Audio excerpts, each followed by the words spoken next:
I guess we can start. Yes. Because time is running fast.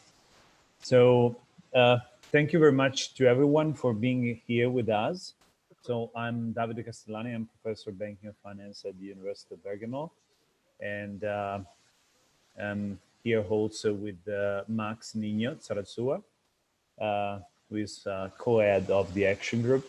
So the Action Group was actually established this year, 2020. So this is the first meeting of the Action Group. And as you can see, the name is very, I mean, it calls very to the idea of research, from research to practice and back again. So just let me, so we would like to start, sorry, let me see how this works. Okay. So with the ice breaking, so I see some faces that we know, but there are others who are not, who have not been collaborating with the group so far. So the idea is to have initial ice breaking. So who's who, and why do you think this group can be of interest for you? So who wants to start? Just to.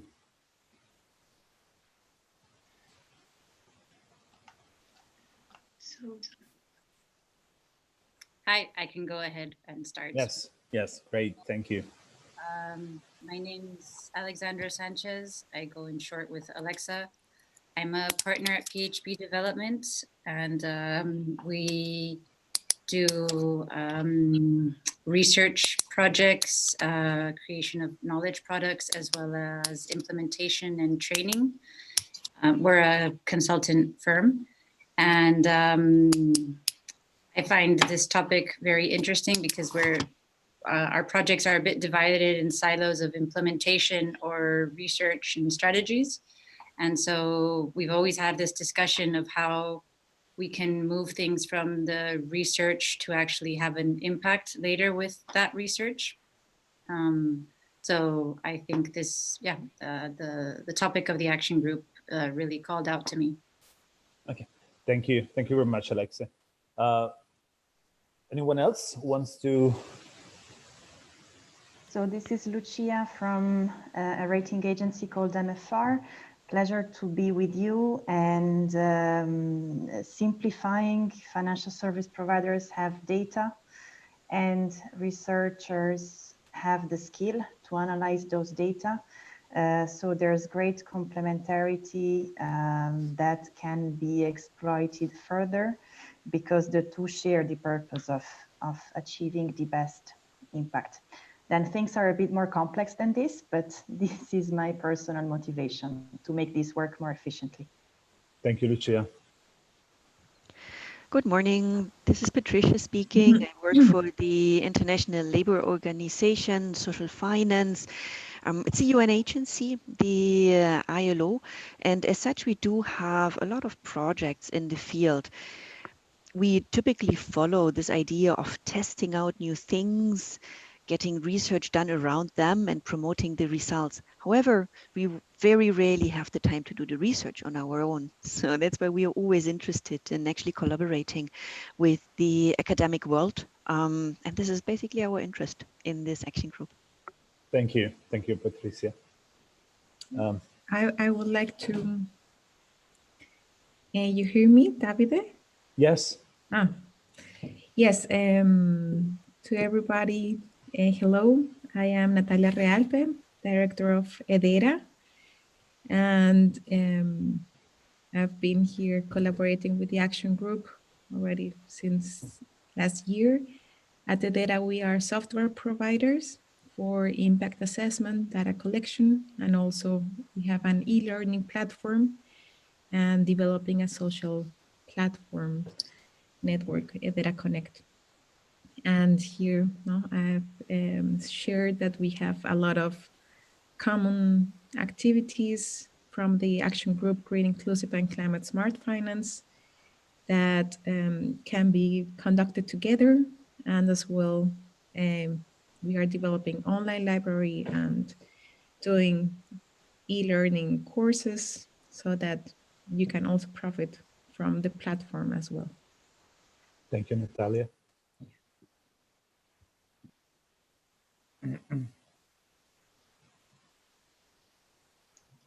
I can go next. I'm Joanna Afonso. I'm Financial Inclusion Specialist at e-MFP. I've joined the e-MFP team June this year, and before I was a researcher at the University of Portsmouth.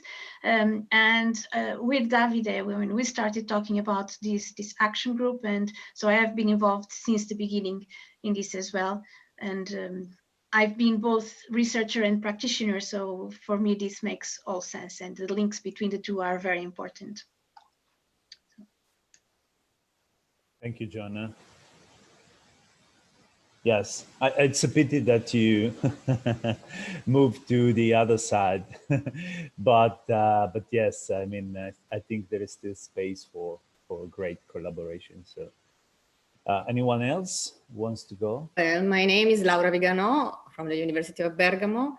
Well, I am on the other side as Lucia, and so I say that for us it's very important to have the possibility to get data from the field.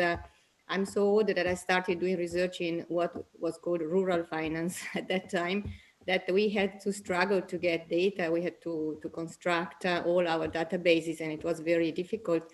And so now having people that are professional in the field that express, first of all, some important views and maybe need of exploring phenomena in microfinance and being able to contribute as much as we can.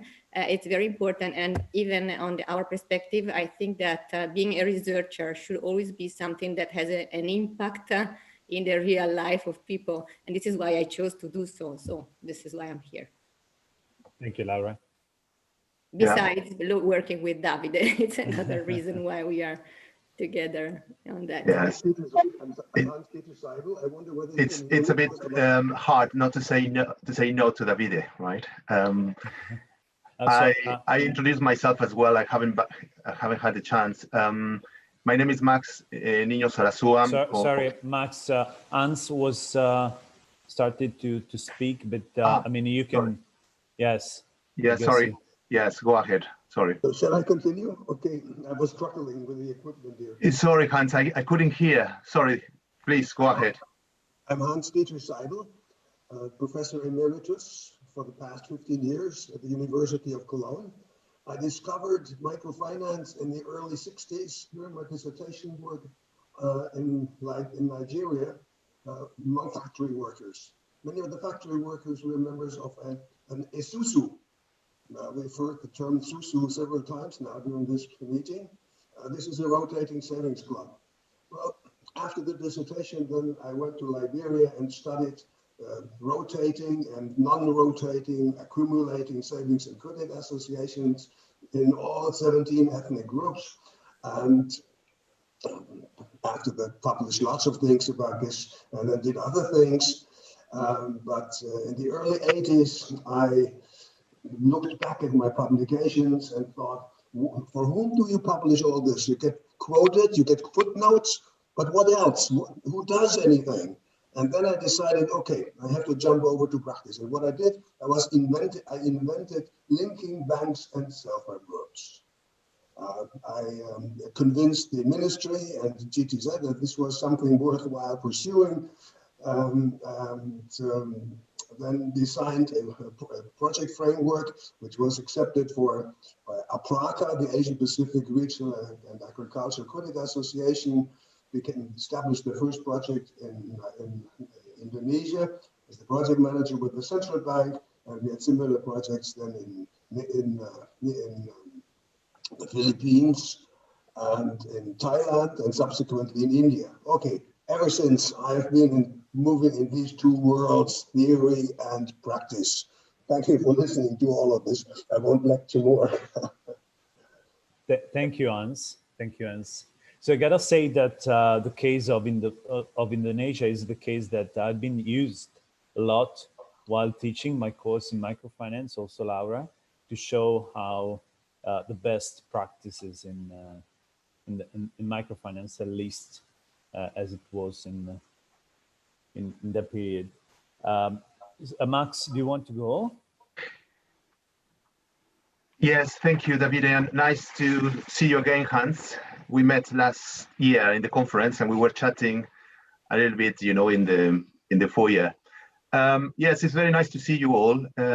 As Davide said, I'm co-heading this action group, and my motivation to join this action group is because I have an academic background as well, but then with a long life as a practitioner in microfinance, directly at the grassroots level. So combining my background, academic background, with my practical experience actually fits very well now into this group. And my interest in, you know, providing also insights and learning from the action group is very important.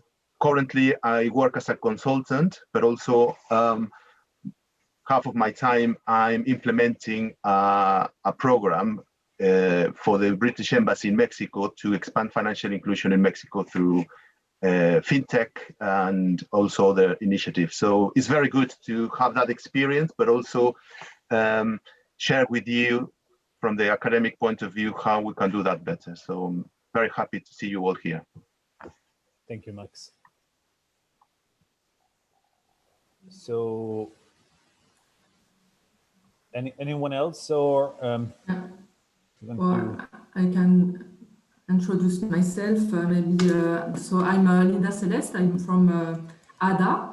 I'm a research and development program coordinator. So I joined the action group at the beginning. ADA used to connect, to be connected with universities, as we have a different partnership with universities to connect research and practice. And we are convinced that it's very useful to be connected, to create knowledge, and to feed the practitioners. So the link is very important for us, and that's why we are very interested to be in this action group. Thanks. Thank you, Linda. Okay, so I guess we can go on. So first of all, I want to tell you what are the objectives of this action group. So so first of all, to promote the learning of microfinance and financial inclusion at the university level. So we saw that there is still a gap. There are some universities where, I mean, there are professors who are doing research in microfinance, but still, I mean, it's not like taught to students. So there is, we saw a gap to be filled here. Then also we said, okay, there is also a gap between what are the real research needs of field level institutions and organizations that work in financial inclusion, and what researchers are doing. So so we said, first of all, we have to develop the demand for for research. So to get a demand and supply meet, right? And then we said, okay, now that we have done that, we need to identify sources of data to work on, right? And then to find channels to disseminate and increase the impact of research. So, but not a research with the language of researchers, but a research results that have practical guidance and solutions. So that's the challenge, to move from research results to practice. Okay, so we are still learning how to do that, and that's why we want a community of people to help us to understand how to do that in the best way. Okay, the founding members of the action group. So the first the very first members were the University of Bergamo, University of Geneva, HADA, ILO, Microfinance Rating, and then two individual members, Natalia and Max. So you have already met them. They have already introduced themselves. So we are open to new members. So we to new people who are willing to contribute and collaborate. What are our initial plan of activities for the next couple of years? So I'm going directly to each activity to tell you more. So the first one is mapping. So we want to understand how to increase learning of microfinance at university level. But first of all, we have to map, for example, all the organizations and individuals that are working or are interested in engaging in teaching, research on microfinance, financial inclusion. So with the idea of understanding who is doing what, okay? Then to map the educational sources, so the courses that are already available, a master programs or whatever, or individual courses that are taught at university level. And also we needed to, so we said if we want to conduct research, we need also to map data sources to understand how can we use every data source, right? And maybe to also look for or think about how to design other data sources that can be used. For example, Lucia also mentioned the big database that they have been creating, but then there are others, right? So mixed market and so on. So, but also we're looking for data sources that are not immediately available, but can be available through contacts or other sources. And then we said, okay, now we need, in order to make demand meet with supply, identify the research needs of practitioners.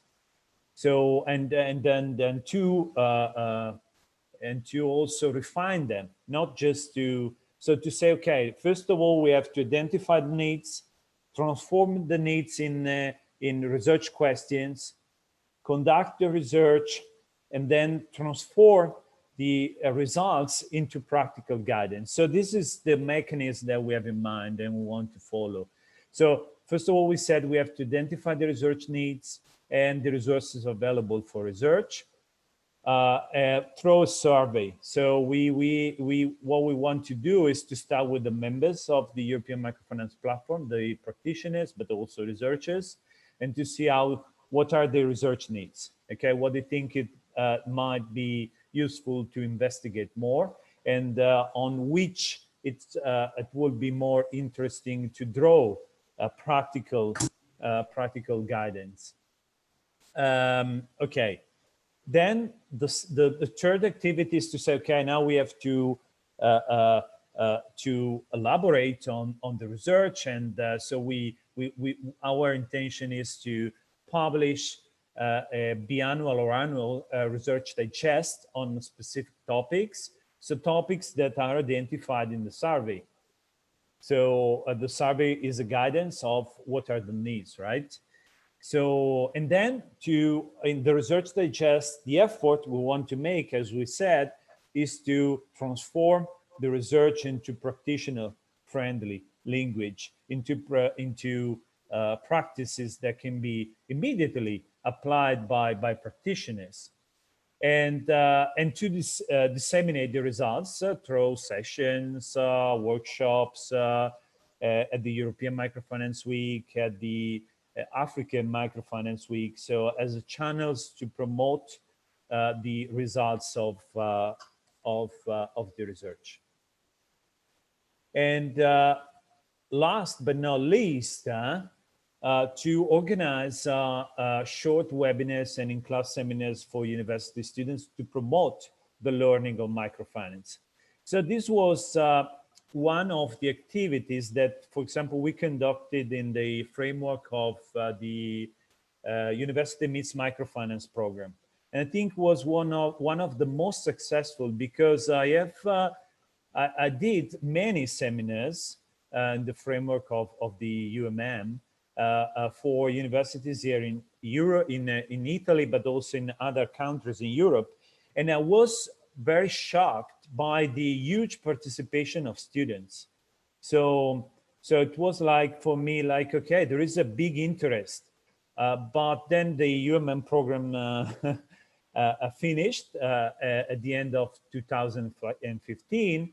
And I think there is still a gap to fill here. So because students, university students are the future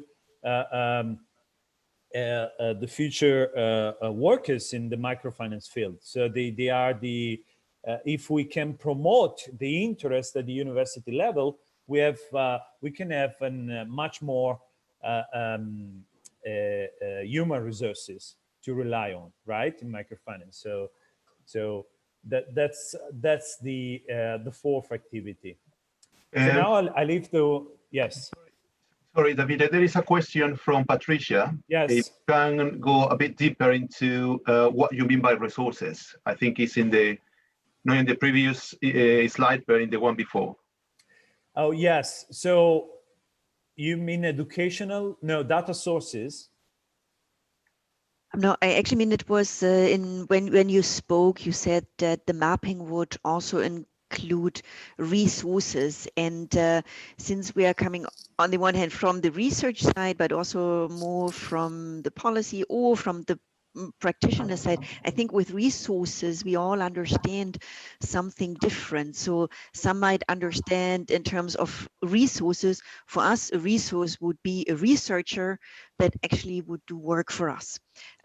You might understand resources in terms of research grants. So perhaps as part of the mapping, because you brought it up, that mapping would also include resources, perhaps to clarify, or maybe it's something that still needs to be clarified. Yes.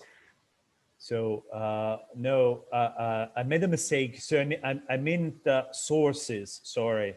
So educational sources and data sources. So the idea is to understand what's already available in terms of, for example, online courses, master programs, and data sources that are available. Because by doing the mapping, we want to identify the gap, right? So what's left? For example, in terms of data, what kind of data we would need to conduct, for example, after identifying the research needs. Okay, probably the data source that we have is not enough. We need more. But first of all, we need to understand what's available, right? And the same for educational courses. Yes. So so the idea is then after these to have a repository that is open to everyone, where you can go on and you can, for example, I'm looking for I don't know, a course online on microinsurance, for example. Okay, so you have the list of courses available. You can click on and you can follow the course, see if it's free, or you can enroll into the course. The same with data sources. So if a researcher wants to conduct a research on a specific topic, there are the sources available, right? I mean, our objective is not to cover everything, because I expect that we will not be able to to map everything, but we want to map the most we can. Okay. Thank you, Davide. We have a question from Govinda asking whether it's possible to do research with non-members of the European Microfinance Platform. I guess so. We have to ask to Joanna, but I think it's possible. I mean, I think it's one of the objectives of the platform also to collaborate with non-members of the platform. So I think it's possible. Yes, Davide, yes, action groups can obviously have external participants and collaborate with individuals and institutions outside the group of members of the action group of the platform. Thank you, Joanna. Thank you. Max, I give you the floor. Yes, thank you very much.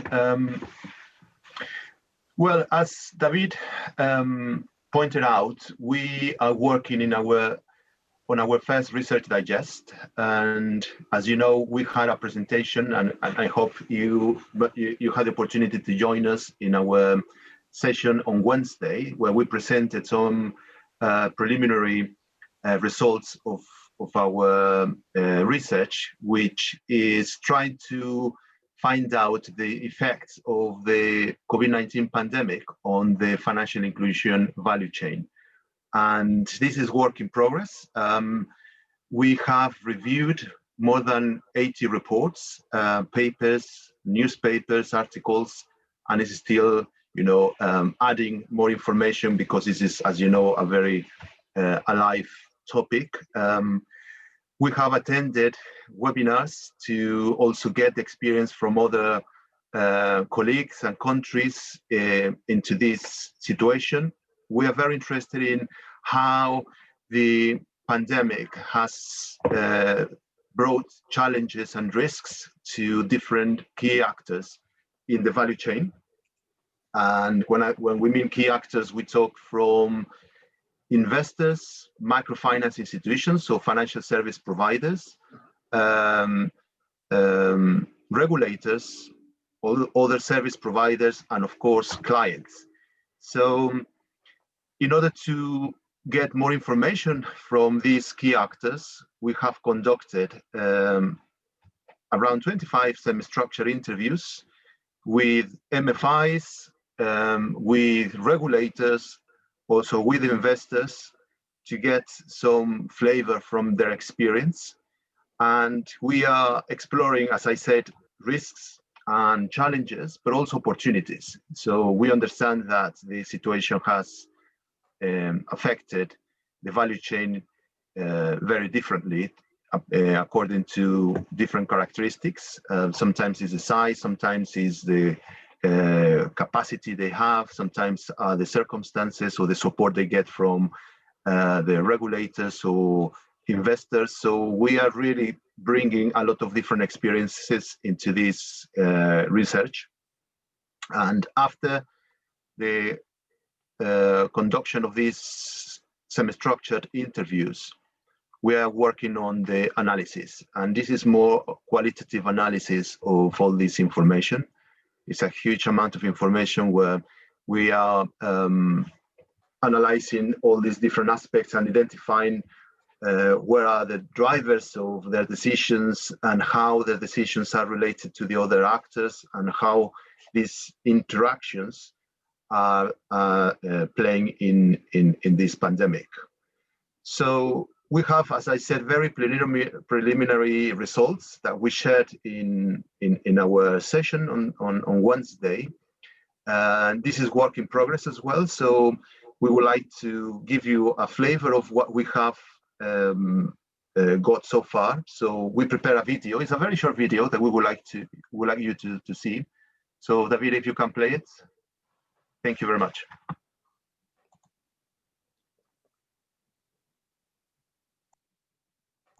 You have to mute your computer, I think, Davide. As in traditional financial intermediation, the financial inclusion sector functions as a value chain. FSPs collect funding from depositors, investors and donors and lend these funds to individuals and businesses as part of their financial intermediation role. Regulators and supervisors provide the rules of the game and check that the rules are met by financial institutions in order to maintain stability and fair competition in the financial system. Since the COVID-19 pandemic began, many countries have implemented lockdown policies and business restrictions. The interruption of business activity, confinement and mobility restrictions, and the increasing infection and mortality rates have meant that the financial inclusion sector has faced a number of challenges and risks. If we look at risks, low-income clients were the most affected, impacting mostly on small retail businesses as well as smallholder farmers in commodity value chains. For example, in Uganda, lockdown restrictions prevented small retail businesses from selling, hindering their capacity to repay their loans. Moreover, business supplies coming from abroad did not arrive to their destination, leaving many small businesses without anything to sell, and sometimes with liquidity problems since they had already paid for the supplies. In other cases, the pandemic interrupted the food value chain, causing food shortages. Nevertheless, in some cases, the agri-sector was one of the most resilient sectors during the pandemic. In Tajikistan, for example, during May, June and July, the agri-loans portfolio performed better than the consumer and business loans. Also, the flows of national and international remittances were affected. However, in some cases like Mexico, international remittances from the USA to Mexico increased during the pandemic by 10%. Another risk associated with lockdown restrictions is the fact that non-paid work and household violence have increased for women, limiting their ability to undertake their productive activities. This is an important issue since the vast majority of MFI's clients are women. For financial institutions, the liquidity risk is probably the most important concern due to the increasing deposit withdrawals, inability to collect loan payments, reduced capacity of borrowers, and funds from investors not being renewed. Credit risk is the second most important concern, again mainly due to the lower ability of clients to repay and movement restrictions. In other cases, the client chooses not to repay, leading to moral hazard problems. For this reason, face-to-face relationships and stronger ties with credit officers can favour traditional FSPs over digital FSPs. Operational risks due to losing staff or sick employees was expected during the pandemic. However, many microfinance institutions have implemented several measures in their branch offices and with their employees to reduce the chances of fraud and procedural errors. In other cases, microfinance institutions have introduced the use of digital platforms in order for their loan officers to interact with their group meetings. Risk leads to challenges for SFPs. Liquidity problems push FSPs to look for additional funding with national and international investors. Movement restrictions have meant for some FPs to maintain continuous communication between credit managers and clients through WhatsApp, Viber, Skype calls and Zoom webinars, but also by implementing new services and products through digitalization. For others, they have had to acquire new clients from more stable sectors such as the agri-sector and by implementing digital channels and new products. Nonetheless, a bigger issue emerges from poor connection and its cost. Digitalization seems to be a solution to some challenges, but it is expensive and can't fully reach the most remote clients, particularly those in poverty who don't have internet access. Mixed models are being used to bring offline communities into a digital platform by using a network of agents who are present in villages. Investors also face risks and challenges. For example, some debt-based investors don't receive repayments, so they can't provide new funding. Sometimes they are only able to provide committed disbursements for existing contracts already signed. Lenders rescheduled many loans as a result of moratoriums at the level of MFIs, so they receive less repayments, resulting in less funding for new investments. These are some of the findings from the research digest that the Action Group From Research to Practice is undertaking with key actors of the financial inclusion value chain. Thank you, Davide. Well, as you know, this is a short video just showing very preliminary. Let me say an homemade video, right? Yes, and it was a homemade. Thank you, Linda. Yes, and but this is just the beginning of all the activities we want to share with all the colleagues and the audiences. Of course, more detailed piece of information will be the reports. We are going to produce long reports. When I'm saying long, is with all the information and the analysis, but also we are going to produce a like a short version of that. And we hope that will be out soon. So here, basically, we have some questions for you as to what potential research needs for the survey of the European Microfinance Platform members we should go for. And I think this is more a discussion for the group. Of course, having the the relationship between COVID-19 and the effects on the financial inclusion value chain is something probably is an interest of everyone. But we would like to also open the discussion about other research needs for the survey. So I think I would like to open the discussion and receive any questions also in the chat if you have questions, please. Max, just super briefly before that, a big congratulations to you who worked so hard on this one. Congrats, you were not only on the content, which can always be, you know, updated and change and evolve, but the modality and the capacity to digest and to make this understandable and engaging for the audience is really a full achievement. So big congrats to you all who worked on this. Thank you, Lucia. Thank you. So as Max said, so the idea is to engage a little bit more with you. So we have prepared the survey. So you can see the link to the survey in the chat. And the idea is to have a first understanding from you about what your perception about the research needs of practitioners. And then also there are a couple of questions on how you would like to collaborate or contribute to the with the group. And so the idea of the survey is to like shortlist some research needs that then we can include into the survey to the members.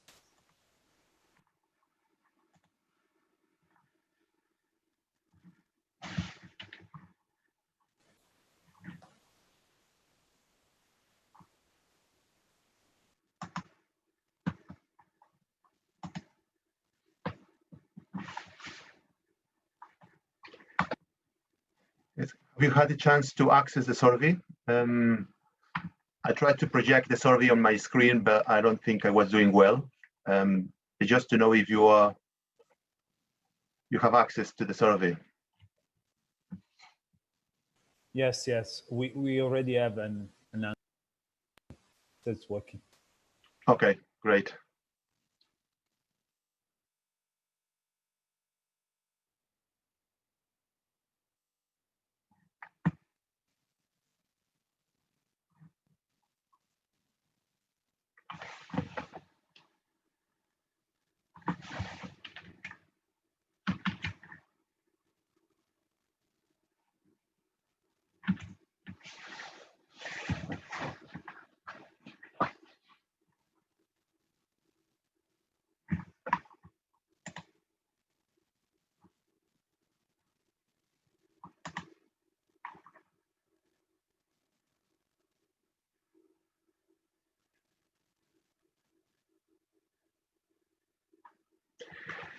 Right. Yes, for those people who are not very clear about what to do, Davide provided this link, which gives you access to a document in Google Docs. And it's a very small survey just to get your information as to what are the needs for research and whether also you would like to participate in this group. And so we can get information from you, your contact details, and then we can follow up. Yes, exactly. So the idea is to have an understanding of what do you think are the main research needs of practitioners, so that we make a list of potential choices that we can then include into the survey. So because I mean, we don't want to have like an open survey to members so that everyone contributes. Otherwise, we will have too many, right?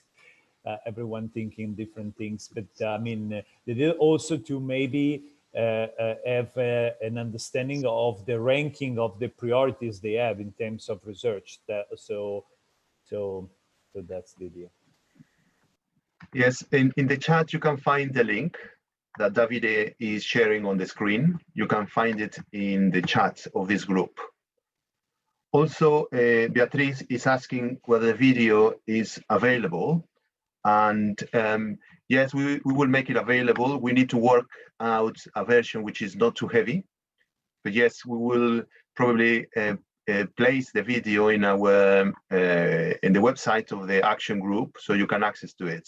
But yes, if you leave us your details in the form for this survey, we can also probably send it to you by link and to everyone who is interested in the video. Exactly. So I have also a version saved in Drive, so I can share the link. I mean, it's not very professional for now, but as it will be published on the web page, you can.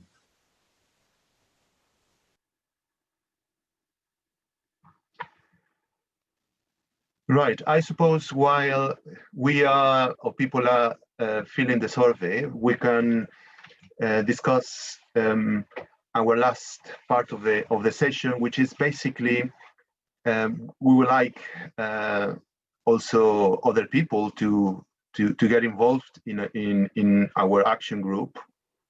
As you know, we have different activities, as David explained. We have also plans to do other research activities, and our main objective is to really bridge the gap between research and practice, so we can produce information which is available to practitioners, but also very useful, and bring the experiences also from both worlds, and try to encourage, more dialogue and more contribution. So now I think it will be open the discussion to know who's interested, what topics you would like to get involved with, and how.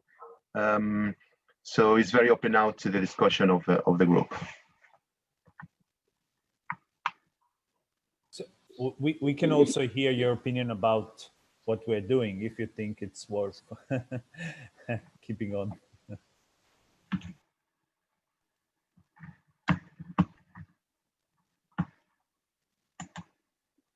So my only question, and it's I don't intend at all to be antagonistic here, but I don't see quite, like always, I think it happens a lot, the link between the research and then the practice, like how do you take it to the practice in the field, to the microfinance institutions implementing these things, etc.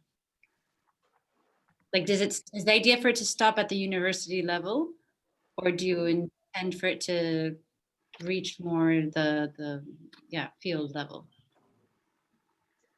Yes, and let me try to answer this. And I think it's a very good question, because that's one of the realities, and also at the same time one of the inspirations of this action group, because it's always a huge gap between what researchers or academics are doing in terms of financial inclusion, and sometimes it's a very different reality what practitioners are doing, right? And so that kind of dialogue between the two groups is sometimes a bit challenging. So the objective of this action group is, as I was saying, to bridge that gap and try to bring together interest from the two groups and then make them to work together. So by no means we are trying to produce academic work, pure academic. Our interest is not, publications, stuff like very academic, but it's more like, yes, publications which are practical for practitioners, that practitioners feel like their inputs and understanding and needs are understood and reflected in this work. So that's why we want to include and bring practitioners to do this work together. I mean, so it's not easy. It's not an easy path, because having a differentiation between academic and practical work could be challenging. But I think working together that's our main interest, and do it as a group, as an action group. So I think having comments and interactions like yours, Alexa, is great, because that can bring us back to the objective of this action group and keep promoting those activities. So happy to continue the conversations, offline, and try to have a deeper, discussion into your concerns. If I can add something on this, because it's important. So this first research digest was actually for us an exercise to see how we can, right, do what you're saying. So I think that the next step is to say, okay, we have done this. Now let's try to synthesize and to find some key points that are key in understanding how to, for example, deal with a crisis like that, right? So how can I, drawing from case studies, drawing from academic research, drawing from also data analysis, interviews, right? Understand what are the best practices, but how can I also apply those practices into my organization, institution? That's a challenge we are facing, and we are learning as well how. So we want to learn how to do that also with your contribution. I would like to comment on, I have a fellowship from the Institute of Sustainability, of Applied Sustainability Studies from Potsdam, and I have a generous funding for conducting research in microfinance, for data collection in a various of topics. So I would like to collaborate with universities for recruiting students or researchers, or even better if it's postdoc level or master thesis for this research, and also contacting microfinance institutions.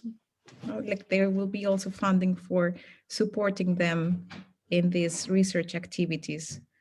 So the main topic is the nexus between energy access, wash, and food security. Although there can be also extensions or hybrids of subjects around this. So this is also connected to the question: how can we ensure that there is also work with the microfinance institutions, and that research doesn't stay only at the university level? The idea is that also this data and research supports directly the institutions. What we have done from EDERA in the past is that research institution, or like the FSPs, have a specific question. For instance, we want to open a new product for selling solar home systems, and then through research, then there is the validation. Yes, there is a market need, or no, there is the appearance that there is a need, but actually the prices are too low for electricity, and then there will be no viability of a financial product. Yeah, so I'm not sure where can I share this about this funding and fellowship, but if you would like to contact, then I will just leave my email, and also contact them directly. You, Davide, and Laura, and Professor Balkenhol, and so on.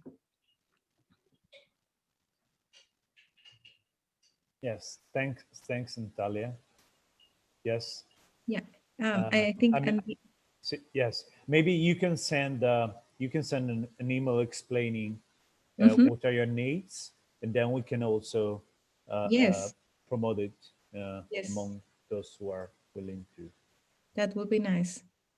Okay. And maybe to think now that we are developing this online library for the action group on green, inclusive, and climate smart finance, where we are now labeling and tagging all the documents and publications from the stakeholders, and also from researchers.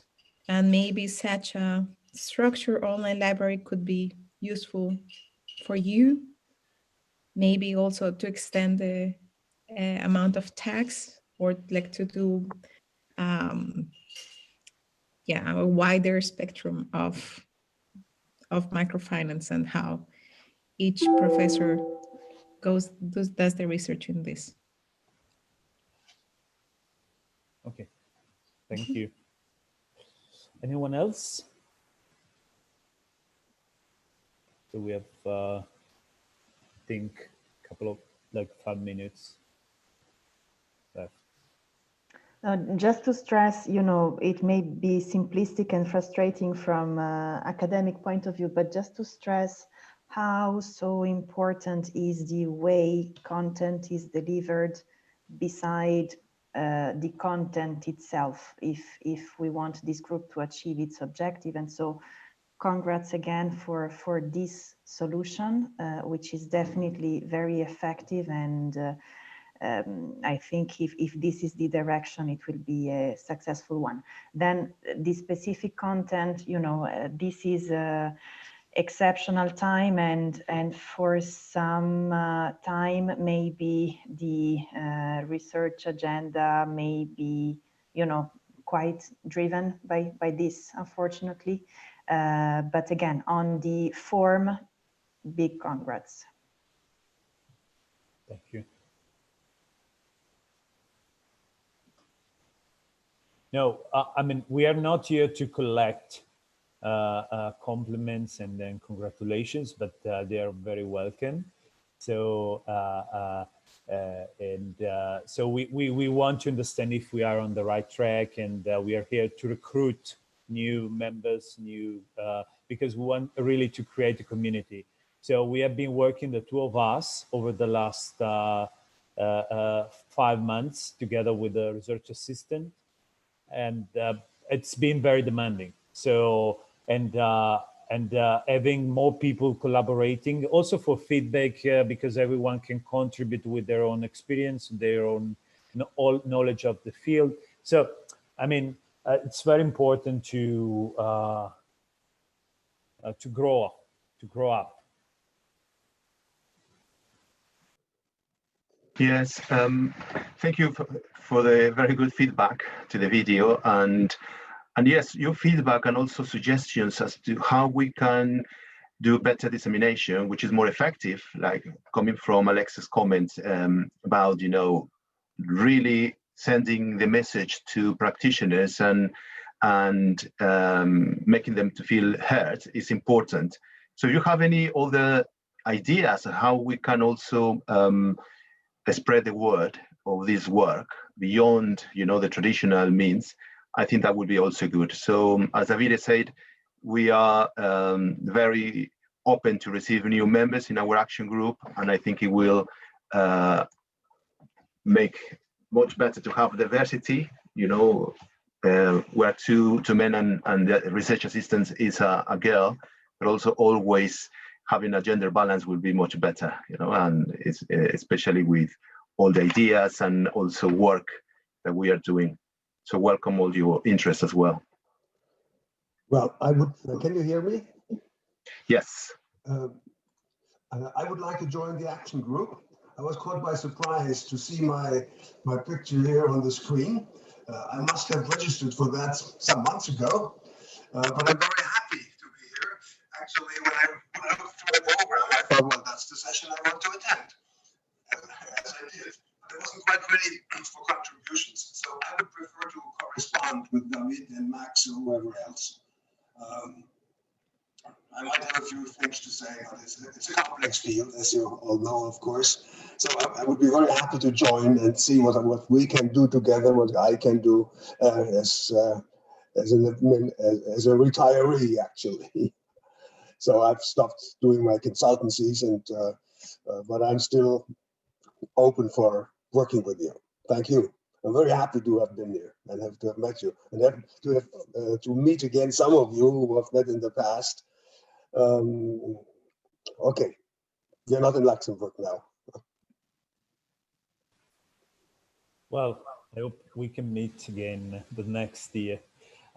So for those of you who are interested, because we have received only seven responses. So if you are interested to participate or to collaborate, just fill in the survey. So you have the link here. I will copy again so that we have your email and we can get in touch with you. So the idea is also to create a platform for collaboration, similar to the one you created, Natalia, with the MISO. Is it MISO, right? I think it was very effective.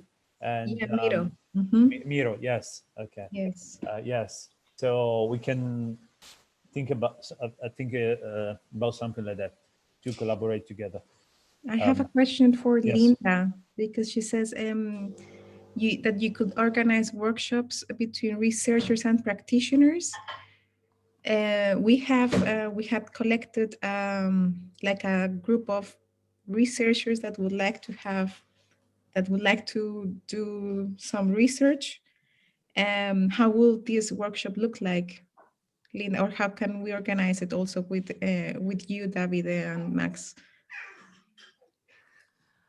Yes, sure. More than willing to do that. Yes, I think that, yes, you know, that each 2 years we organize Research Meets Africa at SAM. So and we make the practitioner and researchers meet. So it's a good thing because researchers can promote their research to the practitioners. So practitioners can use knowledge for their project, for their activities. But I think it would be nice to organize maybe some workshop more to make them understand together. It's like to enable practitioners to speak about their needs, so that the researchers can understand what are the problematics on the field and can imagine and identify some topics for research. It's like maybe to be something open and to invite some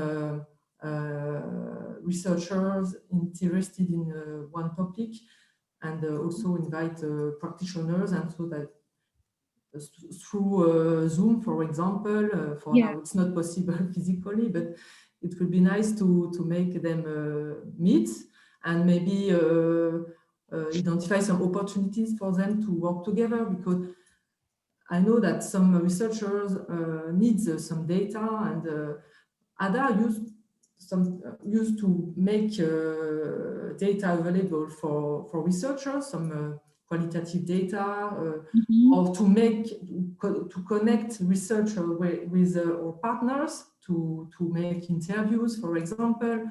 So it's like to connect them directly. So it's an idea, but I don't know if we could organize this kind of activities this year. Davide, I don't know. We can discuss about that and how to make it possible. Sounds good.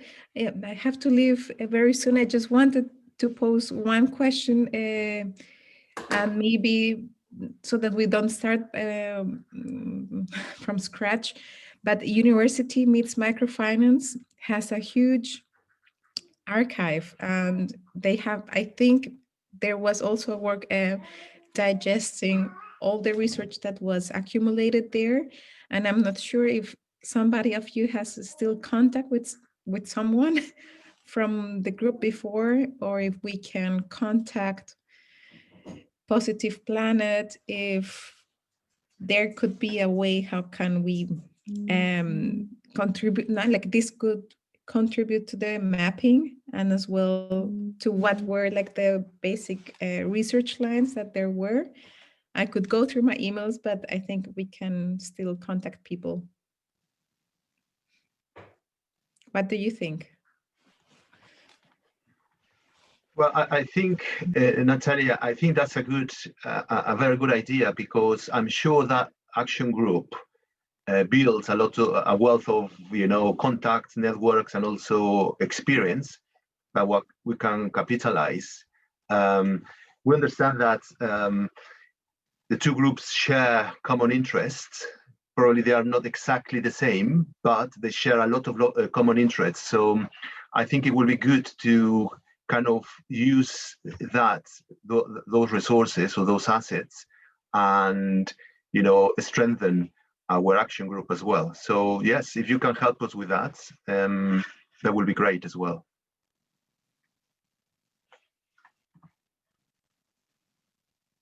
And going back to the comments, I'm aware of the time, but just very quickly on comments and suggestions from Natalia and Linda about organizing workshops. I think that's a terrific idea. And, having the experience from Ada, about organizing that and probably using also part of your networking or logistics organization, that would be great, because we see a need of bringing those two groups together and having kind of workshops or activities. So we keep in touch with both, and we can organize that probably offline, Linda. Yeah. Great. Okay, great. Well, I don't know, Davide, probably we can wrap up and just say thanks and next steps. Yes, exactly. So thanks to everyone for participating. We will follow up very quickly with all of you, at least with those who have filled in the questionnaire, because I mean, if you want, you can even drop your email in the chat, so we can keep you in the loop and let you know all our activities. So we think we can, like, in the next week already provide something, right, Max? Yes. Yeah, so, exactly. Yes. Okay. Great. So I think, yes, there are no more comments on the chat. Please do keep in touch, and we would love to follow up with you for the next activities, and we will share also the video. Thank you for your feedback as well. It was really nice to see you and having you in our session and get your feedback and also your contributions. Thank you very much to everyone. Thank you. Bye. Thank you. Thank you. Bye-bye. Bye-bye. Bye. Bye-bye. Bye-bye.